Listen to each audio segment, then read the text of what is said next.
आदरणीय बंधुओं, माताओं व मेरी प्यारी बहनों, राधे राधे। आप सभी का हमारे YouTube चैनल जीवन की धारा पर बहुत बहुत स्वागत है। बंधुओं, आज हम इस वीडियो में भगवान भोलेनाथ व माता पार्वती की कथा सुनेंगे, जिसे सुनने सुनाने से मनुष्य भगवान महादेव की कृपा से दरिद्रता को त्याग धनवान व संपत्तिवान होता है। कथा सुनने के बाद यदि आप हमारे चैनल पर नए हैं तो कृपया हमारे चैनल को सब्सक्राइब करें, बेल आइकन को प्रेस करें ताकि हमारी वीडियो की नोटिफिकेशन सबसे पहले आप तक पहुंचे। वीडियो को शेयर व लाइक भी जरूर करें। कथा के अनुसार एक बार माता पार्वती ने एक भूखे भक्त को शमशान में चिता के अंगारों पर रोटी सेकते देखा तो वे दौड़ी दौड़ी भगवान महादेव के पास गई और जाकर कहने लगी, हे भगवान, मुझे ऐसा लगता है कि आपका हृदय अपने अनन्य भक्तों की दुर्दशा देखकर भी नहीं पिघलता। कम से कम आप उनके लिए भोजन की उचित व्यवस्था तो कर ही सकते हैं। देवी कहने लगी, वो देखिए, आपका भक्त भर्तहरि अपनी कई दिनों की भूख को मृतक को पिंड में दिए गए आटे की रोटियां बनाकर शांत कर रहा है। यह सुन भगवान महादेव ने हंसते हुए कहा, हे देवी, ऐसे भक्तों के लिए मेरा द्वार सदैव खुला रहता है, पर वे आना ही कहाँ चाहते हैं। यदि कोई वस्तु उन्हें दी भी जाए तो वे उसे स्वीकार नहीं करते, कष्ट उठाते रहते हैं। अब आप ही बताओ, ऐसी परिस्थिति में मैं क्या करूं? माता ने हैरान होते हुए कहा, तो क्या आपके भक्तों को उदर पूर्ति के लिए भोजन की आवश्यकता भी अनुभव नहीं होती?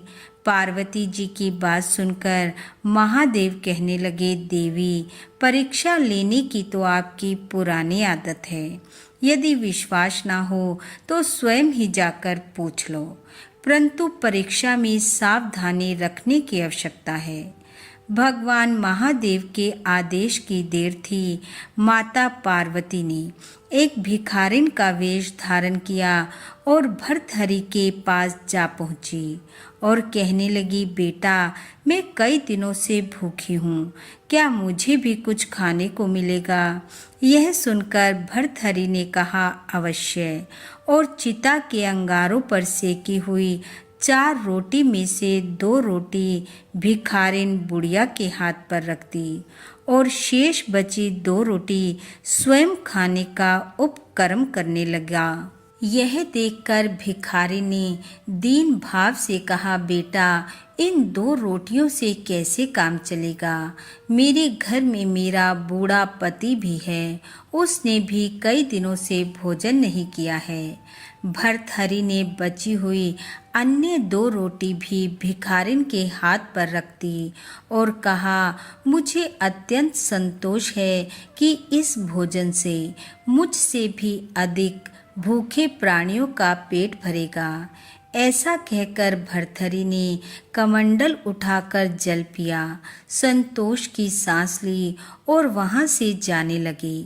तभी आवाज सुनाई दी, वत्स, कहाँ जा रहे हो? सुनो, मैं तुम पर अत्यंत प्रसन्न हूँ।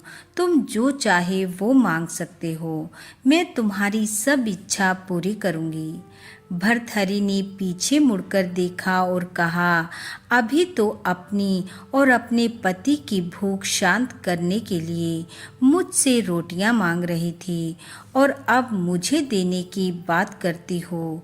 जो स्वयं दूसरों के आगे हाथ फैलाकर अपना पेट भरता है, वह मुझे क्या देगा?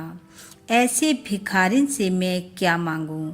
तब देवी पार्वती ने अपने वास्तविक स्वरूप में आते हुए कहा, हे पुत्र, मैं सर्वशक्ति पार्वती हूँ, तुम जो चाहो मांग लो, मैं अवश्य दूंगी।